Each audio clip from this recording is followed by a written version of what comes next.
하겠습니다. 오늘 저희가 살펴볼 하나님의 말씀은 예레미야서 10장 2절입니다. 본문은 예레미야서 10장 2절.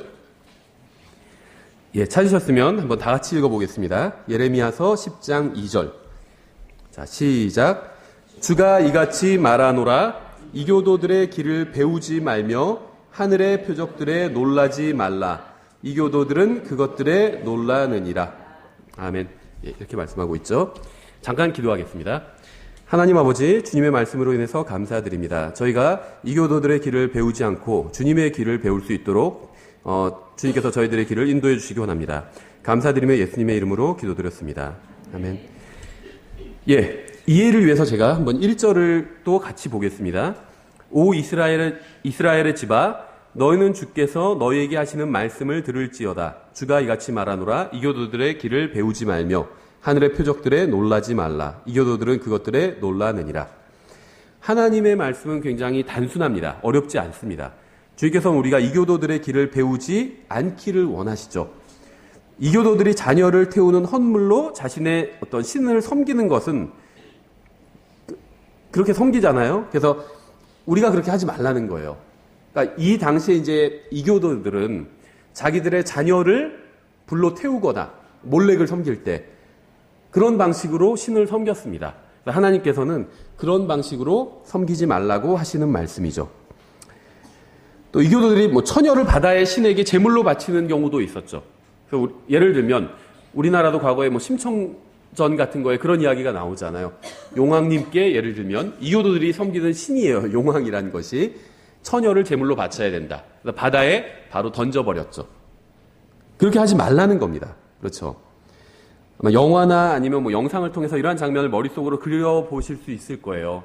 자녀를 불에 태우면서 신을 섬긴다고 하든지, 처녀를 바닷속에 던진다고 하면서 무슨 바다의 신을 섬긴다고 하든지, 우리가 그런 걸 본 적이 있어요. 그렇죠. 영화나 어떤 그림을 통해서. 주님께서는 우리가 이교도들이 그렇게 하는 것을 보고 따라하거나 배우지 않기를 원하십니다. 아마 여러분 중에는 이교도들이 하는 것처럼 자녀를 불로 태우거나 물에 빠져 죽게 하지는 않을 거예요. 그렇죠. 그러고 싶은 분은 없을 겁니다. 우리는 예수 그리스도를 따라가는 사람들입니다. 우리는 이교도들의 우상 숭배를 거부해야 합니다. 하나님의 말씀에 반대되는 것이라면 이교도들의 문화를 거부해야 돼요. 문화라고 해서 다 반대할 필요는 없겠죠. 예를 들면 집에 들어갔는데 어느 지방에서, 동양에서는 주로 신발을 벗고 집에 들어가죠. 그럼 신발을 벗고 들어가는 게 맞아요. 근데 서양에서는 신발을 신고 집에 들어갑니다. 벗지 않고. 그럼 신발을 또 신고 집에 들어갈 수도 있어요. 그렇죠. 아니면 밖에서도 신발을 벗고 돌아다니는 사람들이 있어요. 아프리카에서. 그럼 또 벗고 돌아다닐 수도 있습니다. 문화와 경제와 이런 게 어우러져서 나온 상황들이겠죠. 그런 것들은 전혀 문제가 없어요. 신발 벗고 들어가면 벗고 들어가면 되고, 신발 신고 들어오라고 하면 신고 들어가면 됩니다. 그런 문화는 문제가 없어요. 근데 문제는 뭐냐면 하나님의 말씀에 반대되는 것들, 하나님께서 자신의 말씀을 통해서 금지하신 것들은 그것이 이교도들이 관습적으로 오래 해오던 것이라 할지라도 우리는 하지 말라는 겁니다. 하나님의 자녀들은 하지 말라는 거예요. 성경을 보면 말이 나옵니다. 동물 말도 나오고 또 영적인 말도 나옵니다. 하늘의 군대가 타고 다니는 말도 나와요. 또 예수님께서 계시록을 보면 예수님께서는 흰 말을 타고 오실 거라고 말씀하고 있는데 이것이 동물원에서 우리가 볼 수 있는, 아니면 목장에서 볼 수 있는 일반적인 말은 아닌 것이 분명합니다. 그렇죠. 셋째 하늘에서, 공중에서 오시는데 일반적인 말을 타고 하늘을 날아다닐 수는 없어요. 그래서 예수님께서 타고 오시는 말은 영적인, 하늘을 날 수 있는 그런 말일 겁니다. 그래서 성경에 보면 분명히 하늘을 날 수 있는 말이 등장을 합니다. 이건 성경적인 사실이에요. 나는 그렇게 생각 안 한다. 그건 자유겠죠. 근데 성경에는 분명히 하늘을 나는 말이 나옵니다. 그래서 우리가 성경을 믿는다면 하늘을 나는 말이 있다는 걸 믿어야 되죠. 이 세상에 속한 말은 아니죠. 하늘나라에 속한 말이에요. 그런데 성경을 보면 하늘을 나는 술록은 나오지 않아요. 그렇죠. 이 시즌이 되면 사람들이 많이 노래도 부르고 많이 길 가면 나오잖아요. 루돌프 술로코는 원래 사슴인데 원래 술록이라고 그래요. 근데 우리나라 번역할 때 사슴이라고 번역했는데, 근데 성경에는 하늘을 나는 술록, 사슴 이런 건 나오지 않는다는 거죠. 그러니까 만일 누군가 하늘을 나는 술록에 관한 아니면 하늘을 나는 사슴에 관한 이야기를 한다면 그것은 거짓말을 하는 겁니다. 그렇죠. 우리는 성경은 하나님의 말씀이고 진리고 사실이라고 믿고 성경에 없는 것은 거짓말이라고 믿어요. 그렇죠. 근데 하늘을 나는 술록은 성경에 없습니다. 그런 건. 그리스도인은 거짓이 아닌 진리를 말하고 또 전하는 사람입니다. 우리는 이 세상 문화가 아닌 하나님의 말씀에 익숙해져야 돼요. 하지만 불행하게도 오늘날 수많은 그리스도인들이 성경에 대해서는 무지하면서 이 세상 문화에 대해서는 아주 잘 알고 있어요. 그러니까 구원받아 하나님의 자녀가 되었다고 하면서도 성경을 싫어하고 세상을 사랑하는 경우가 굉장히 많다는 거죠. 그래서 뭐 그쯤이면 어때? 뭐가 그게 그렇게 큰 문제야? 이렇게 생각한다는 겁니다. 그래서 적극적으로 이 세상 문화에 대해서 막 변명하고 지지하고 옹호하고 하는데 하나님의 말씀에 관해서는 관심이 없다는 거예요. 다시 본문으로 돌아가서 예레미야서 10장으로 돌아가서 3절을 보시면 이교도들이 무슨 짓을 하는 것을 배우지 말라고 말씀하시는지 우리가 알 수 있습니다. 주님께서는 이교도들의 문화와 관습에 관해서 말씀하시면서 지금 무엇인가를 설명하고 계세요. 그래서 한번 제가 지금 설교를 시작하고 나서 지금 이 예레미야서 10장에 나온 것이 무엇인지 또 현대인들은 그것을 무엇이라고 부르는지 제가 지금 입에 담진 않았습니다. 근데 한번 말씀을 본문을 읽어볼 테니까 이것이 무엇인지 한번 머릿속에 그려보세요. 어렵지 않을 겁니다. 3절에 보시면 그 백성들의 관습은 지금 1절, 2절에서는 이교도들의 길에 관해서 말씀하고 있죠. 그러면서 그걸 본받지 말라고 배우지 말라고 말씀하고 있죠. 근데 3절에서 이제 구체적인 것이 설명이 나옵니다. 그 백성들의 관습은 헛되니 사람이 숲에서 나무를 베어내고 장인의 두 손이 도끼로 그것을 만들며 나무를 베어서 나무를 좀 다듬는다는 거죠. 그러니까 본문은 나무에 관해서 말씀하고 있습니다. 또 본문의 문맥을 보면 이 나무가 어떻게 생겼고 무엇으로 꾸며지는지 상세하게 나와요. 우리는 이 나무가 어떤 나무인지 어렵지 않게 알 수 있습니다. 본문을 계속 살펴보기 전에 우리의 구원자이신 예수님과 나무의 관계를 한번 생각해 봤으면 좋겠어요. 사람들은 예수님의 생일이라고 하면서 나무를 막 꾸미고 그런 일을 하죠. 그런데 이상해요. 예수님과 어떤 나무를 관계를 시킵니다. 나무를 어떤 관련 지어서 생각을 해요, 사람들이. 그런데 한번 우리가 성경을 가만히 생각해 볼 필요가 있다는 거예요. 예수님과 나무가 관련이 있을까요? 예수님과 나무가. 예수님의 생일과 나무가 관련이 있을까요? 관련이 전혀 없어요. 예수님의 생일과 나무는 전혀 관련이 없습니다. 근데 예수님의 죽음과는 관련이 있어요. 그렇죠. 나무가. 예수님은 나무에 달려서 돌아가셨잖아요. 그러니까 예수님과 나무가 관계가 있는지 한번 우리가 생각해 본다면 관계가 있긴 있어요. 관계가 있습니다. 예수님은 나무에 달려서 못 박혀 죽으셨습니다. 이것이 성경에서 말씀하시는 예수님과 나무의 관계의 전부예요. 그렇죠. 그런데 사람들은 나무에 달려 돌아가신 예수님의 생일을 축하한다 그러면서 나무를 막 장식하고 있어요. 뭔가가 이상한 거죠. 자동차 사고가 나서 중환자실에 누워 있는데 예를 들면 아버지가 그러면 안 되겠지만 그냥 가정을 하는 거예요. 아니면 내 사랑하는 가족이 친구가 자동차 사고가 나서 중환자실에 누워 있어요. 그런데 마침 생일이 됐어요. 그랬더니 선물로 자동차를 선물해 준다면 좋을까요? 별로 좋은 선물은 아니겠죠. 뭔가 좀 이상한 거예요. 그렇죠? 우리 주님께서 십자가에 못 박혀 돌아가셨는데 주님의 생일을 축하한다 그러면서 나무에 막 장식을 합니다. 나무에 못 박혀 돌아가신 분의 생일을 축하한다고 하면서 뭔가 문제가 있어요. 3절에 돌아서 보면 그 백성들의 관습은 헛되니 사람이 숲에서 나무를 베어내고 장인의 두 손이 도끼로 그것을 만들며 성경은 이교도들이 하는 헛된 관습에 관해서 말씀하고 있습니다. 헛되다는 것은 아무런 의미도 없고 유익도 없다는 거예요. 그렇죠. 성경에서는요, 기도할 때 우리가 반복하지 말라 이렇게 말씀하신 적은 없어요. 반복하는 건 괜찮습니다. 그런데 헛된 반복을 하지 말라고 말씀하셨어요. 그러니까 반복이 문제가 아니라 헛된 반복이 문제인 거예요. 그렇죠. 말이 문제가 아니라 헛된 말이 문제인 거죠. 행위가 문제가 아니라 헛된 행위가 문제인 거예요. 마찬가지로 사람들이 관습적으로 나무를 꾸미고 하는데 그것은 헛되다고 분명히 주님께서 말씀하시고 계시다는 거죠. 4절에 그들이 은과 금으로 그것을 꾸미고 못과 망치로 고정하여 그것이 움직이지 못하게 하는도다. 숲에 가서 나무를 베어오고는 그것이 움직이지 못하게 잘 고정해 놓고는 은과 금으로 꾸민대요. 그렇죠? 은색으로 된 거, 금색으로 된 거 막 이런 걸 주렁주렁 나무에 막 달아놓잖아요. 제가 이 구절을 설명하지 않아도 여러분은 이것이 무엇을 의미하는지 잘 아실 겁니다. 본 적이 있을 거예요, 다. 정직한 사람이라면 이 구절이 무엇을 묘사하고 있는지 쉽게 알 수 있습니다. 나무를 잘라서 쓰러지지 않게 고정한 후에 은과 금으로 그것을 꾸며요. 성경에 의하면 나무를 꾸미는 것은 헛된 일일 뿐만이 아니라 주님께서 배우지 말라고 말씀하신 이교도들의 관습이라는 겁니다.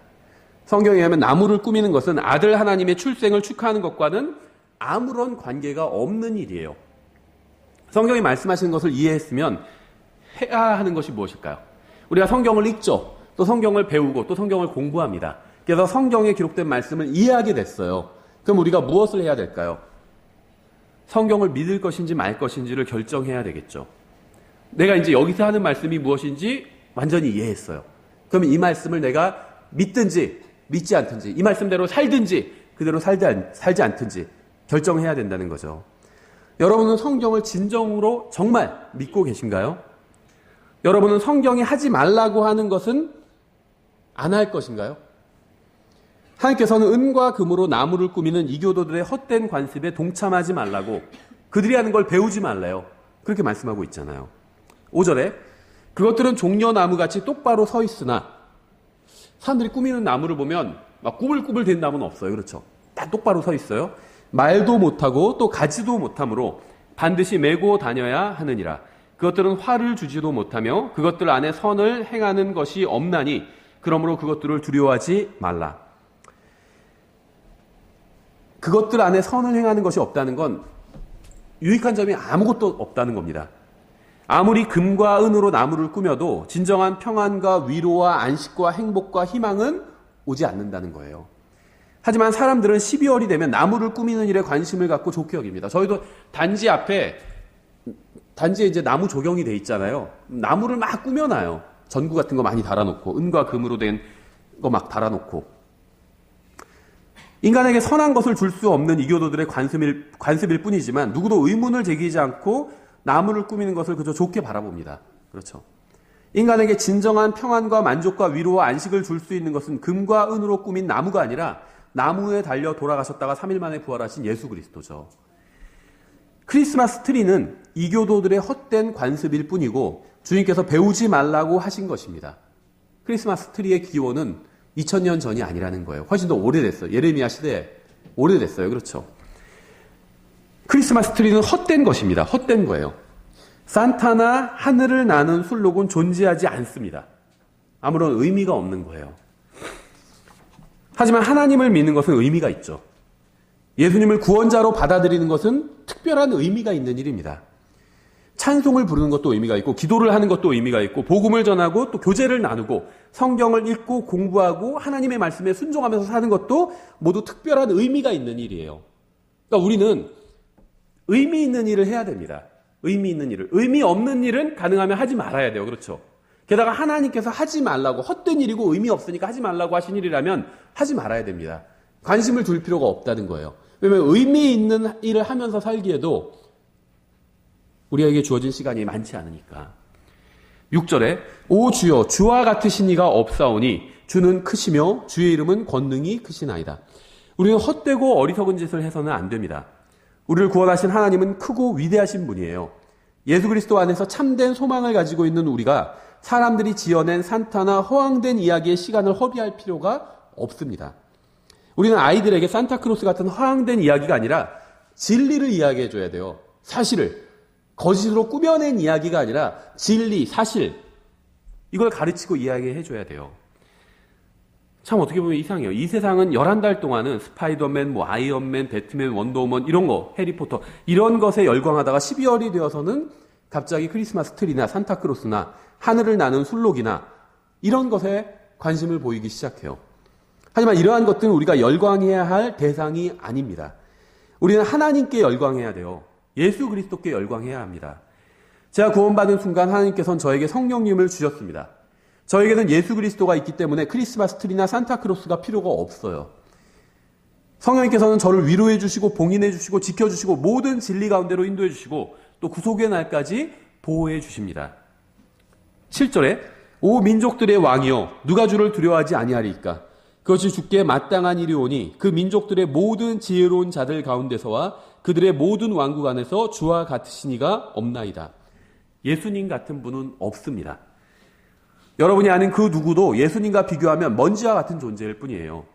산타크로스는 사람들이 지어낸 존재이고 그에 관한 이야기는 모두 거짓이지만 예수 그리스도는 창조자 하나님입니다.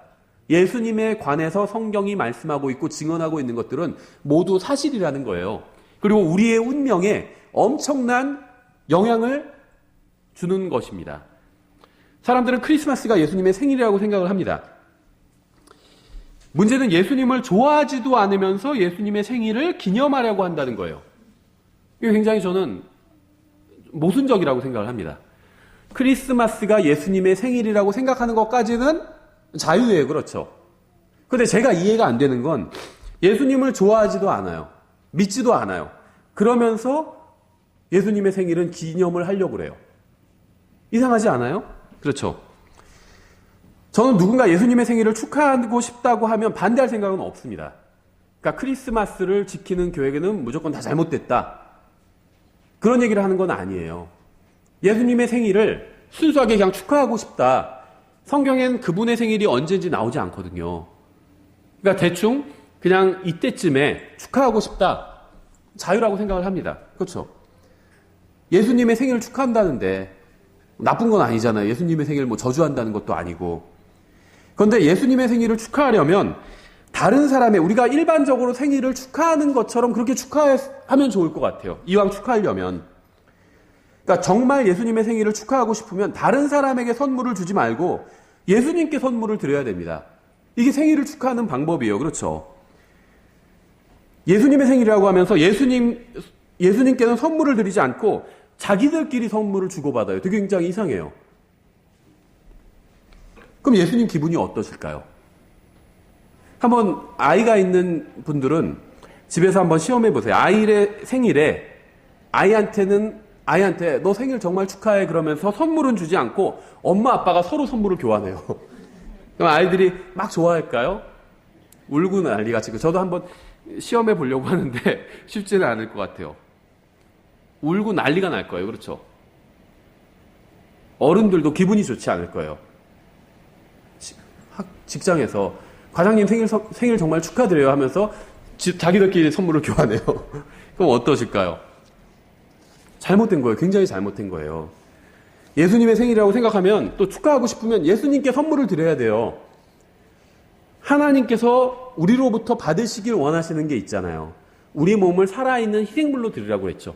또 우리의 마음을 원하세요. 그렇죠. 진심을 담아서 우리가 주님을 사랑하기를 원하십니다. 또 우리의 인생을 주님께 바치기를 주님께서 원하세요. 그걸 드리면 돼요. 선물로. 정말 예수님의 생일을 축하하고 싶으면. 하나님께서는 자신의 영광을 도둑질하는 것을 계속 지켜보고만 있지는 않으실 것입니다. 전 여러분이 누군가 하나님의 영광을 훔쳐가는 것을 보며 좋아하거나 지지하지 않았으면 좋겠어요. 산타크로스에 관한, 크리스마스 트리에 관한 얘기를 잠깐 했으니까 산타크로스에 관한 이야기를 좀 하겠습니다. 산타크로스는 사람들이 예수님을 믿지 못하도록 사탄이 고안한 마귀의 창작품입니다. 그러니까 이 세상에 있는 거라고 해서 다 마귀가 만든 것이다. 저는 그렇게 생각하지는 않아요. 근데 이 산타크로스는 이거는 인간이 단순하게 만들어낸 것이 아니라 마귀가 만들어낸 것이라고 저는 생각을 합니다. 산타클로스에 관한 모든 이야기는 거짓이에요. 하나도 진실이 없습니다. 산타클로스에 관한 이야기들이 많이 있잖아요. 그게 어디에 살고 무슨 옷을 입고 예를 들면 이름이 뭐고 부인은 누구고 그를 돕는 자들은 누구고 이런 것들이 있죠. 산타클로스에 관한 모든 것들은 다 거짓입니다. 근데 예수님에 관한 모든 것들은 성경에 기록된 모든 것들은 다 진리고 사실이에요. 그렇죠? 제가 산타클로스가 사탄의 작품이라고 하면 아마 어떤 사람들은 지나치게 확대 해석하는 건 아니냐. 뭐 그거 대단한 것도 아닌데 그거 갖고 누가 또 산타 있다고 실제로 믿는 사람이 얼마나 된다고 그거 갖고 그렇게 호들갑을 떠냐 이렇게 생각하는 분이 있을 수도 있습니다. 그러니까 산타크로스는 성경을 모르는 이 세상의 사람들의 머리에서 나온 것이 아니라고 생각을 합니다. 왜냐하면 그냥 사람들이 이 세상에 있는 많은 비성경적인 거 많이 있잖아요. 이 세상에. 그런 것처럼 사람들의 머리에서 나온 것이 아니에요. 왜냐하면 사람들의 머리에서 나왔다고 하기에는 너무나도 성경에 있는 것들을 많이 차용해 오고 있습니다. 그러니까 성경을 모르는 사람이 그냥 산타크로스라는 존재를 지어낼 수는 없다는 거예요. 왜 그런지를 제가 많이 있지만 제가 열 몇 가지를 한번 간추려 봤어요. 더 많이 있어요. 어떤 분들 막 30가지 이상 찾아놓은 게 있어요. 더 많이 있는데 한번 제가 이것을 성경 구절을 간단하게 보면서 좀 설명을 해드리려고 합니다. 그러니까 이 산타크로스에 관한 이야기들은 성경을 어느 정도 알고 있는 사악한 영의 머리에서 나온 이야기예요. 성경에서 차용한 것들이 너무 많기 때문에 성경을 모르는 이 세상의 사람이 그냥 만들어낸 것이 아니라는 겁니다. 근데 이 산타크로스에 관한 것을 성경을 차용해서 만들어낸 데에는 특별한 목적이 있다는 겁니다. 그래서 이 산타크로스를 보면요, 예수님과 공통점이 너무나도 많이 있어요. 그런데 사탄이 예수님과 공통점이 많이 있는 가상의 존재를 만든 겁니다. 왜 만들었을까요, 이걸? 왜 만들었을까요? 자, 말씀드린 것처럼 산타크로스 이야기를 하면 어차피 그거 믿는 사람 별로 없는데 다 이렇게 얘기를 합니다. 맞아요. 그게 핵심이에요. 산타크로스가 가지고 있는 특징들은 예수님과 너무 유사합니다. 그렇죠? 그런데 어렸을 때는 믿어요. 저희 아이들도 지금 큰애 믿거든요. 그래서 지나가다가 그런 복장한 사람은 산타크로스다 자꾸 그래요. 그럼 제가 저건 가짜야 그렇게 얘기하거든요. 그런데도 아니야 산타크로스 맞아 이래요. 아이들은 믿죠. 그런데 이제 앞으로 한 몇 년만 1, 2년만 지나면 안 믿게 될 거예요. 그러니까 산타크로스라는 존재는 다 거짓에 기반한 가상의 존재인데 예수님과 유사한 점이 너무 많아요. 성경에서 많이 끌어왔습니다. 산타크로스라는 존재를 만들기 위해서 성경에서 예수님의 특징들을 많이 끌어왔어요. 근데 결국 사람들은 산타크로스는 가상의 존재라는 걸 성장해 나가면서 다 알게 됩니다. 그렇죠? 설명할 필요가 없어요. 세미나를 할 필요가 없습니다. 성경 특강하면서 산타크로스는 실존 인물이 아닙니다. 이런 특강 할 필요가 없어요. 다 알고 있어요. 그거는. 예수님 안 믿는 사람들도. 그럼 결국 사탄이 무엇을 의도한지 아시겠죠? 예수님도 가상의 존재라는 거예요. 사탄이 하고 싶은 말은. 봐봐. 예수님과 너무나도 유사한 이 산타크로스는 가상의 존재야. 마찬가지로 예수님도 가상의 존재야. 실제 예수님 같은 분은 없어. 사람들을 심판하시고 실제로 하룻밤 만에 전 세계 모든 아이들에게 선물을 주는 존재가 없는 것처럼 실제로 사람들을 심판하시고 사람들을 구원하시고 사람들의 죄값을 치러주시는 그런 예수님은 없어. 사탄은 이 얘기가 하고 싶은 거예요. 예, 그래서 유사점을 저희가 한번 찾아보도록 하겠습니다. 몇 가지만 찾아볼게요. 먼저 영원성. 계시록 1장 8절에서 나는 알파와 오메가의 시작과 끝마침이라. 지금도 있고 전에도 있었고 앞으로 올 주 곧 전능자가 말하노라. 이사야 9장 6절. 이는 한 아이가 우리에게 태어났고 한 아들을 우리에게 주셨는데 그의 어깨에는 정권이 놓이고 그의 이름은 놀라우시니 조언자 강하신 하나님 영존하는 아버지 평화의 통치자라 할 것이기 때문이라. 요한복음 1장 1절. 처음에 말씀이 계셨고 말씀이 하나님과 함께 계셨으며 말씀이 하나님이셨더라. 예수님께서는 자신이 영원한 존재라고 주장하셨습니다. 자기가 하나님이라고 주장하셨고 자기가 영원한 존재, 시작도 없고 끝도 없는 존재라고 말씀하셨어요. 알파 오메가요. 이게 그 말이거든요. 나는 처음이고 마지막이라는 거예요. 예수님 전에 아무것도 없었다는 겁니다. 예수님 후에도 아무것도 없을 거라는 거예요. 성경은 예수님이 영원하신 아버지라고 말씀하고 있어요. 예수님으로부터, 이게 예수님이 아버지 하나님이라는 표현이 아니라 예수님으로부터 모든 것이 다 나왔다는 겁니다. 예수님은 시작도 없고 끝도 없고 생일도 없고 기원도 없습니다. 모든 그리스도인들은 이러한 사실을 믿고 있어요. 그렇죠? 여기서 제가 한 가지 질문을 드리겠습니다. 산타가 언제 태어났는지 아세요? 산타가 언제 죽을지 아세요? 아무도 산타가 언제 태어나는지 모르고 언제 죽을지도 몰라요. 이건 마귀가 예수님의 속성을 차용해서 산타를 만들었기 때문입니다. 두 번째, 거처. 히브리서 12장 22절. 그러나 너희는 시온산과 살아계신 하나님의 도시 곧 하늘에 있는 예루살렘과 무수한 천사들의 무리야. 성경에 보면 두 예루살렘이 나오거든요. 지상에 있는 예루살렘, 요즘 뉴스에 초점이 되고 있는 지상의 예루살렘이 있고 하늘에도 예루살렘이 있는데 그게 하나님의 도시라고 말씀하고 있어요. 하나님의 도시라는 건 하나님께서 거기서 살고 계시다는 거죠. 시편 48편 1절 2절에 주께서는 위대하시니 우리 하나님의 도시와 그분의 거룩함의 산에서 크게 찬양할지어다. 시온산은 아름답게 위치하여 온 땅에 기쁨이 되나니 곧 북쪽의 옆면들에 있는 위대한 왕의 도시로다. 이건요, 이 땅에 있는 시온산이 아닙니다. 예루살렘 옆에 시온산이 있거든요. 하늘에 예루살렘이 있어요. 거기에 그리고 시온산이 또 있습니다. 하늘에 있는 시온산이 있어요. 그런데 그것이 방향이 북쪽이라고 말씀하고 있어요. 성경은 하나님께서 북쪽에 계시라고 말씀하고 있거든요. 시편 75편 6절 7절에 높이는 일은 동쪽에서나 서쪽에서나 남쪽에서 나오지 아니하며 오직 하나님께서 재판장이 되시나니 그분께서 한 사람을 낮추시고 다른 사람은 높이시느니라. 하나님께서 계신 곳을 설명하고 있는데, 하나님의 위치를 설명하고 있는데 동쪽이나 서쪽이나 남쪽이 아니래요. 그럼 어딜까요? 북쪽이에요. 하나님께서 북쪽에 계십니다. 그러니까 성경에 보면 하나님은 북쪽에 거하세요. 근데 우리는 성경을 통해서 하나님께서 거하시는 곳이 어딘지 알지만 그곳에 갈 수는 없죠. 북쪽에 거하신다는 건 대충은 알아요. 근데 그곳에 우리가 갈 수는 없습니다. 그렇죠? 근데 사람들은 산타가 어디에 사는지 알고 있어요. 산타한테 편지 보내면서 아프리카로 보내는 사람은 없습니다. 그렇죠? 산타도 북쪽에 살고 있지만 아무도 산타가 사는 곳에 갈 수는 없죠. 그렇죠? 그러니까 이것은 마귀가 예수님의 속성을 모방해서 산타를 만들었기 때문이에요. 전지한 면이 있죠. 예수님은. 히브리서 4장 13절에 그분의 눈앞에서 드러나지 아니하는 창조물이 하나도 없고 모든 것이 우리와 상관하시는 그분의 눈에 벌거벗은 채 드러나 있느니라. 하나님 앞에서, 예수님 앞에서 모든 게 다 드러나 있다는 겁니다. 모든 것을 예수님은 알고 계시다는 거예요. 예수님은 전지 모든 것을 알고 계신 분이죠. 시편 33편 13절 14절에 주께서 하늘에서부터 바라보사 사람들의 모든 아들들을 살피시고 자신의 처소가 있는 곳에서부터 땅의 모든 거주민들을 보시는도다. 모든 사람들 다 보고 계시대요. 누가 착한 애인지 나쁜 애인지 다 보고 계시다는 거예요. 산타에 대해서 얘기할 때 그런 찬송을 부르죠. 산타 믿는 사람들은. 그러니까 예수님께서 모든 것을 알고 계십니다. 모든 것을 보고 계세요. 주님은 모든 사람이 하는 모든 일을 다 보고 계시고 다 알고 계십니다. 이 세상 사람들의 성전이 어딘지 아세요? 이 세상 사람들의 성전? 저는 백화점이라고 생각해요. 이 세상 사람들의 성전입니다. 그것은. 우리도 가끔 방문할 때가 있죠. 구경 가는 거예요. 근데 이 세상 사람들의 성전이 있어요. 가장 거룩한 곳으로 여깁니다. 마음이 다 거기에 가 있어요. 특히 1층 명품관에 다 있죠. 성전에 거기 지성소예요. 제가 봤을 땐. 그런데 12월에 백화점에 가서 아이들한테 한번 물어보세요. 모든 것을 알고 계신, 누가 착한 애인지 나쁜 애인지 모든 것을 알고 계신 분이 누구야? 아이들한테 이 세상 사람들의 성전인 백화점에 가서 물어보면 누구라고 답할까요? 산타라고 답할 거예요. 산타크로스라고.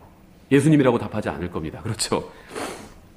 네 번째 공통점. 목록이에요. 목록을 갖고 예수님도 목록을 갖고 계시고 산타도 목록을 갖고 있어요. 계시록 20장 12절에 나오죠.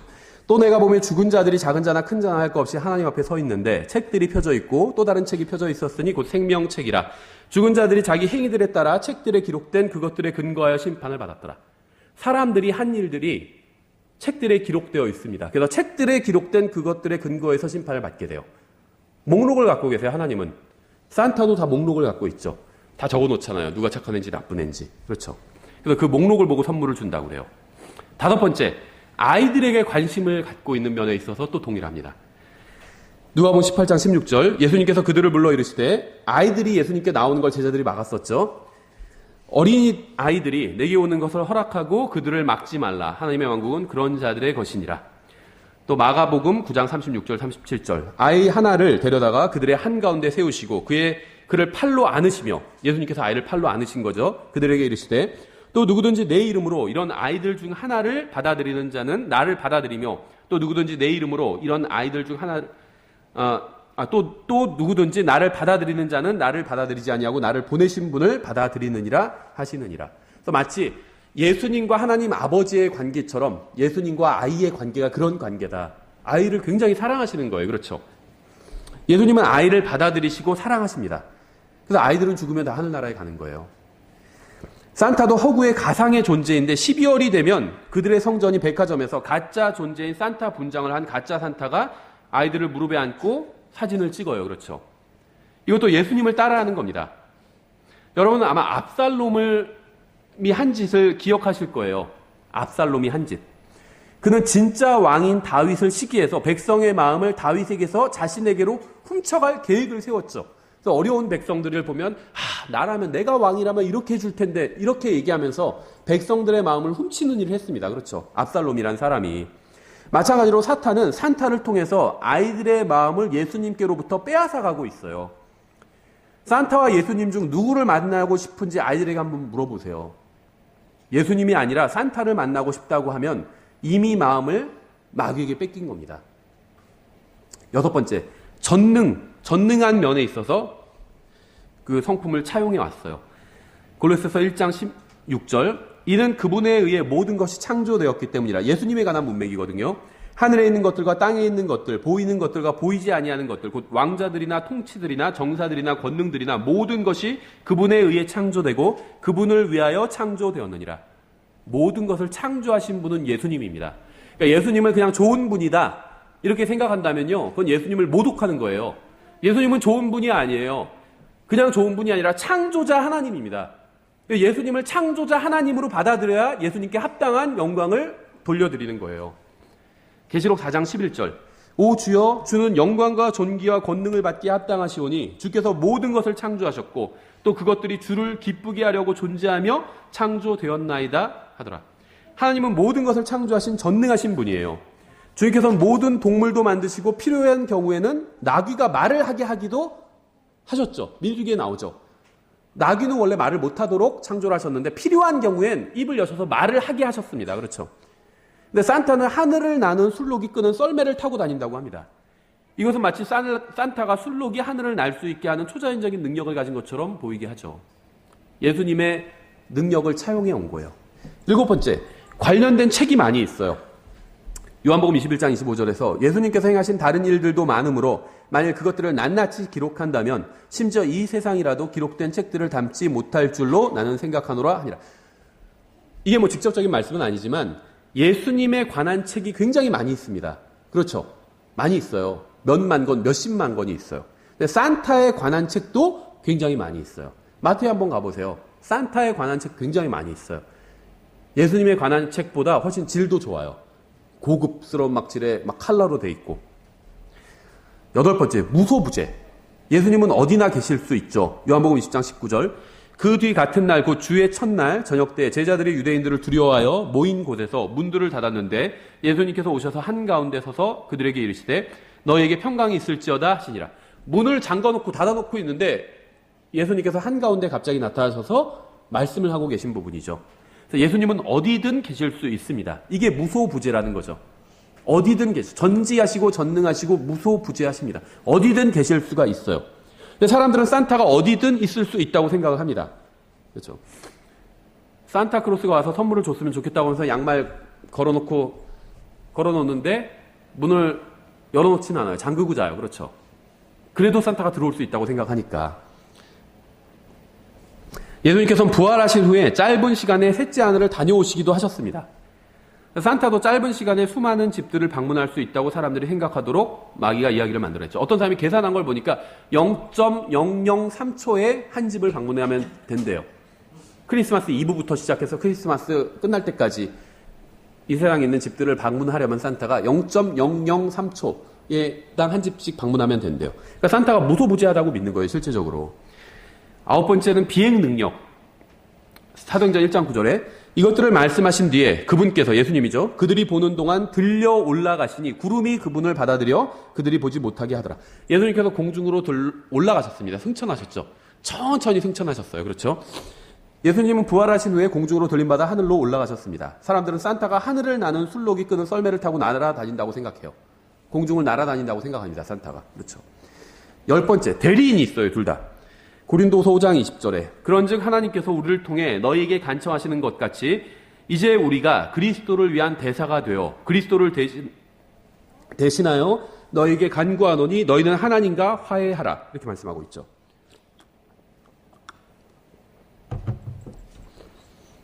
이 세상에는 예수 그리스도를 대신한 대사들이 있습니다. 누굴까요? 바로 구원받은 사람들이에요. 우리예요. 그렇죠. 우리는 그리스도를 대신해서 사람들에게 진리를 선포합니다. 마찬가지로 산타에게도 그를 대신하는 사람들이 있어요. 주로 12월이 되면 세계 곳곳에 마트나 백화점에서 산타처럼 옷을 입고 산타처럼 행동하고 산타처럼 말하며 산타를 대신해서 일합니다. 산타의 대사인 거예요. 그렇죠. 우리보다 나아요. 우린 예수님처럼 말하고 예수님처럼 행동하고 그러지 않잖아요. 예수님의 대사인데. 근데 산타의 대사들은 산타처럼 말하고, 산타처럼 꾸미고 다니고, 산타처럼 옷 입고, 산타가 하는 말들을 하고, 그러고 다녀요. 놀라운 점은 산타의 대사들은 자신들의 정체성을 잘 드러내는 옷을 입는다는 것입니다. 그렇죠. 그 산타의 대사들은요, 아무 옷이나 입고 산타 일을 하지 않아요. 복장 규정이 있어요. 드레스 코드가 있다는 거예요. 그들은 산타가 원하는 옷을 입고 일을 합니다. 이 점에 있어서는 산타의 대사들이 그리스도의 대사들보다 훨씬 더 신실해요. 많은 그리스도인들이 자신들의 옷차림이 주님을 기쁘시게 하는지, 주님의 기준에 맞는지 생각조차 하지 않기 때문이에요. 11번째, 대리인들이 거리에서 일을 하고 있어요. 마가복음 16장 15절, 그분께서 그들에게 이르시되 너희는 온 세상에 가서 모든 창조물에게 복음을 선포하라, 이렇게 말씀하셨죠. 그래서 예수님의 대사들은 거리에서 예수님을 전해야 돼요. 주님께서는 그리스도인들에게 온 세상에 가서 모든 사람들에게 복음을 선포하라고 말씀하셨습니다. 산타의 제자들도 온 세상 방방곳곳에 가서 산타를 위해서 일을 합니다. 거리에서 막 일을 하고 있고, 그렇죠. 12번째, 아무도 모르는 때에 예수님께서 오시죠. 데살로니가전서 5장 2절, 주의 날이 밤에 도둑같이 이르는 줄을 너희 자신이 완전히 아느니라. 지금 이 구절에 하는 말씀이 뭘까요? 주님의 날이 밤에 도둑같이 온대요. 그걸 우리가 완전히 알고 있대요. 밤에 도둑같이 온다는 게 무슨 말일까요? 아무도 모르는 때에 온다는 거예요. 도둑이 저 갑니다 연락하고 오지 않잖아요. 아무도 모르는 때에 와요, 도둑은. 근데 그것을 우리가 알고 있대요. 근데 어떤 분이 이걸 착각해서 그리스도인들은 주님께서 언제 오시는지 알고 있다. 주님의 날이 밤에 도둑같이 이르는 줄 너희 자신이 완전히 아느니라고 하지 않느냐. 우리가 안다고 했다. 우리가 안다는 요것만 주목해서 주님께서 언제 오실지 우리는 열심히 공부해보고 뉴스로도 잘 보고 뭐 잡지 같은 것도 잘 보고 막 연구하고 이스라엘에 관한 기사들 다 스크랩하고 그러면 주님께서 언제 오시는지 알 수 있다. 이렇게 주장하시는 분도 있더라고요. 이 구절은 지금 그걸 말씀하고 있지 않아요. 그렇죠? 주님께서 언제 올지 모른다는 거예요. 밤에 도둑같이 오신다는 건 언제 올지 모르는 것을 우리가 완전히 안 돼요. 그러니까 우리는 주님의 오심에 관해서 아주 확실하게 알고 있는 게 있습니다. 뭐냐 하면 언제 오실지 모른다는 걸 우리는 확실히 알고 있다는 거예요. 그렇죠. 데살로니가 전서 5장 2절에 하는 말씀은 그거예요. 성경은 아무도 모르는 때에 주님께서 오신다는 사실을 우리가 알고 있다고 말씀하고 있습니다. 우리는 주님의 오심에 대해서 확실히 알고 있는데 그건 뭐냐 하면 언제 오시는지 모른다는 사실이에요. 그렇죠. 그래서 깨어 있어야 되는 겁니다. 도둑이 오늘 오긴 올 것 같아요. 내일 아침 해가 뜨기 전에 올 것 같은데 언제 올진 몰라요. 그럼 어떻게 하죠? 깨어 있는 거예요. 깨어 있는 겁니다. 그렇죠. 오긴 와요. 예수님께서 오시긴 오십니다. 근데 언제 오실지 몰라요. 그럼 우리가 어떻게 하고 있어야 되죠? 깨어 있어야 돼요. 항상 깨어 있어야 돼요. 지금 오실 수도 있다. 오늘 오실 수도 있다. 이렇게 깨어 있으면 됩니다. 제가 주님께서 언제 오실지 모른다. 어떤 사람은 계산을 해보니까 2018년입니다. 2018년 9월쯤에 오십니다. 저한테 그렇게 하시는 분도 있어요. 근데 제가 차마 그런 전화 하지 마세요. 이럴 수는 없잖아요. 그래서 글쎄요. 별로 저는 그럴 것 같지 않은데요. 그냥 이렇게만 말씀드리는데 제가 콩을 안 해주면 왜 목사님은 별로 재림을 기다리지 않으시는 것 같다고. 제가 착각 오해하시고 계신 거예요. 오늘 저는 2018년 9월이 아니라 오늘도 오실 수 있다고 믿어요. 오셨으면 좋겠어요. 오늘도. 깨어 있어야 돼요. 언제 오실지 모르니까. 저는 주님께서 언제 오실지 모르니까 주님께서 언제 오실지 아무도 모른다. 괜찮다. 그냥 살자. 이렇게 얘기하는 게 아닙니다. 언제 오실지 우리가 알 수 없어요. 확실히 알 수 없습니다. 우리가 확실히 알고 있는 건 언제 오실지 모른다는 사실이에요. 그래서 깨어서 대비하자는 겁니다. 오늘 오실 수도 있어요. 오늘 오실 수도. 그럼 어떻게 하실 거예요? 내가 그리스도 구원받고 나서 살았던 삶에 대해서 주님께 무엇이라고 회개복을 하실 거예요? 깨어 있어야 돼요. 생각해 봐야 돼요. 내가 바빠서 주님을 제대로 섬기지 못했습니다. 그렇게 말하실 건가요? 깨어 있어야 돼요. 근데 마찬가지로 사람들은 산타가 아무도 모르는 때에 왔다 간다고 생각합니다. 그렇죠? 언제 올지 몰라요, 산타가. 그렇죠. 다음에 머리 색깔. 계시록 1장 14절. 그분의 머리와 머리털은 양털같이 희고 눈같이 희며 그분의 두 눈은 불꽃 같고 이렇게 말씀하고 있죠. 부활해서 영광 중에 계신 예수님의 머리털은 양털같이 흰색입니다. 이것이 바로 산타의 머리와 수염 색깔이 금발이나 갈색이나 검은색이 아닌 양털같이 흰색인 이유예요. 예수님을 따라한 거예요. 예수님의 머리 색깔이 무슨 색깔이 보고 나도 그 색깔 해야겠다. 마귀가 그렇게 데코레이션을 해준 겁니다. 흰색으로. 옷 색깔도 똑같아요. 이거 완전히 따라한 겁니다. 그렇죠. 이사야서 63장 2절 어째 주의 의복이 붉으며 주의 옷이 포도즙 틀을 밟은 자와 같으니까. 주님께서는 원수들의 피가 묻은 붉은색의 옷을 입고 이 땅 위에 서실 것입니다. 이것이 바로 산타가 노란색이나 파란색이나 초록색 옷을 입지 않고 붉은색 옷을 입는 이유예요. 이러한 일치는 결코 우연이 아닙니다. 생각해 보세요. 보통 전통적으로, 지금은 또 막 이제 이렇게 하면 성차별이다 이렇게 얘기할지 모르지만, 전통적으로 남자는 파란색 계열, 여자는 붉은색 계열, 핑크색이나 빨간색이나 이런 거 입죠, 주로. 그게 여성의 색깔이라고 알려져 있어요. 그렇죠.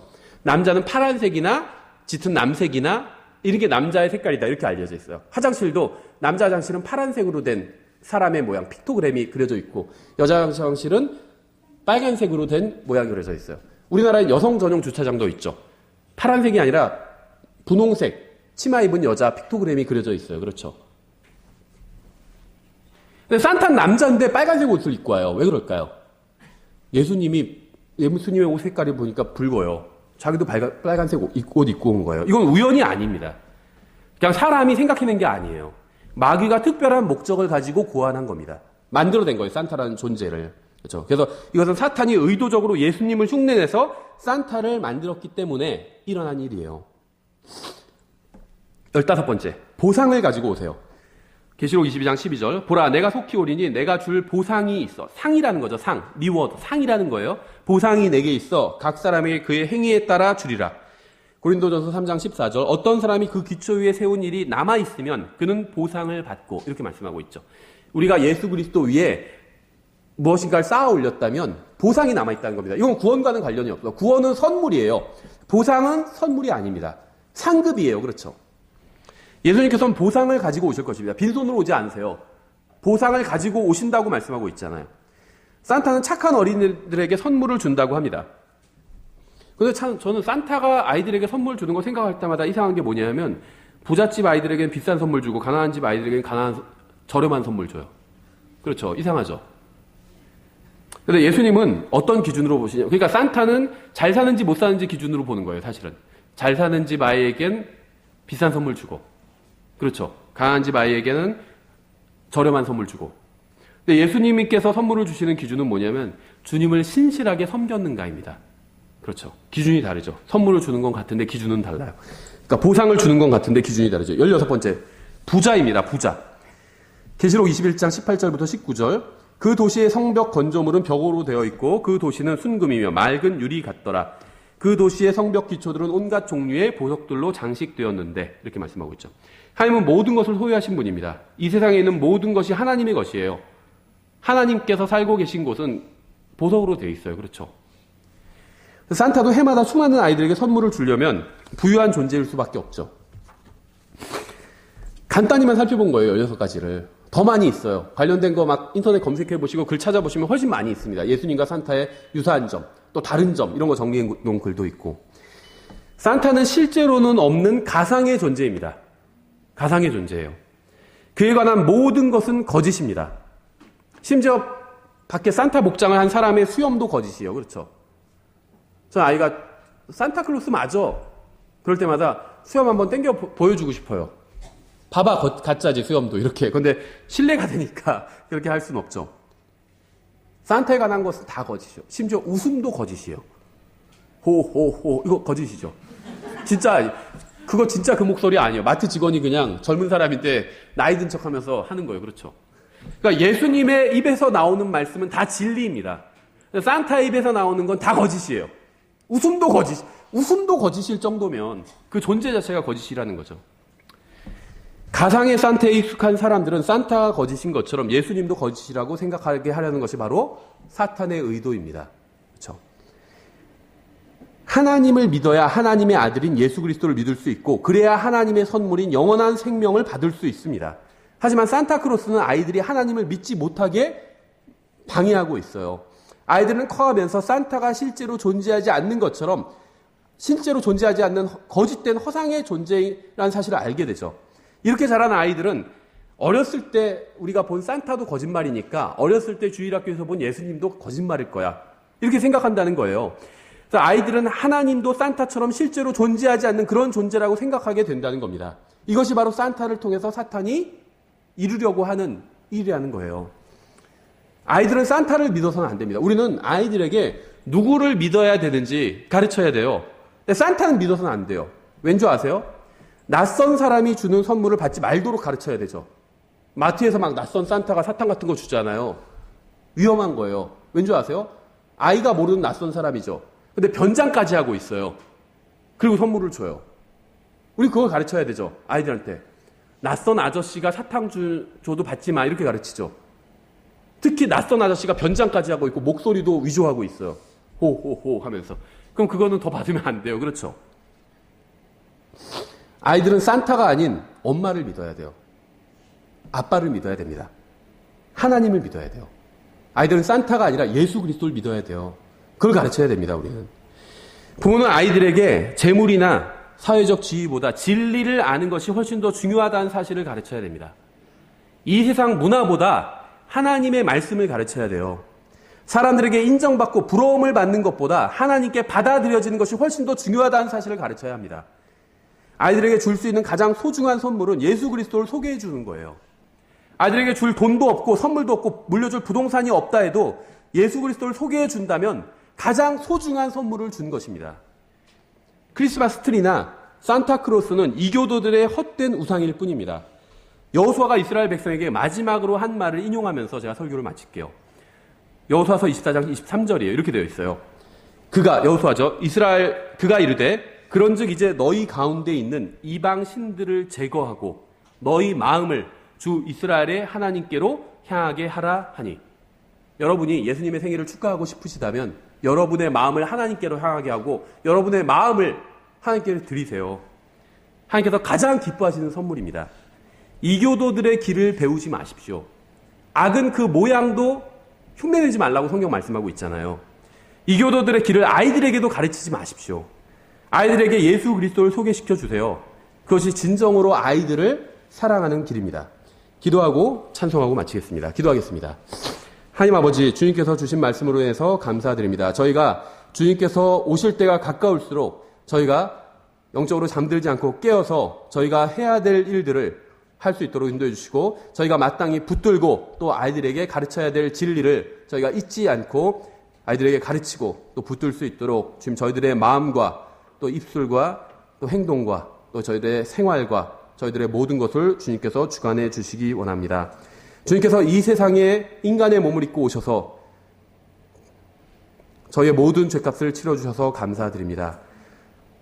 또 주님께서 다시 이 세상에 오신다는 사실로 인해서 주님께 더욱 큰 감사를 드립니다. 저희가 주님을 만나는 그날까지 이 세상이 아니라 오직 주님만을 바라보면서 살 수 있도록 주님께서 도와주시기 원합니다. 주님께서 산타크로스처럼 가상의 허구의 존재가 아니라 실제 존재하시는 창조주 하나님이심으로 인해서 주님께 감사와 경배와 찬양과 영광을 돌려드립니다. 예수님의 이름으로 기도드렸습니다. 아멘. 자리에서 일어나셔서 찬송가 357장 주님께 찬양드리고 오전 예배 마치겠습니다.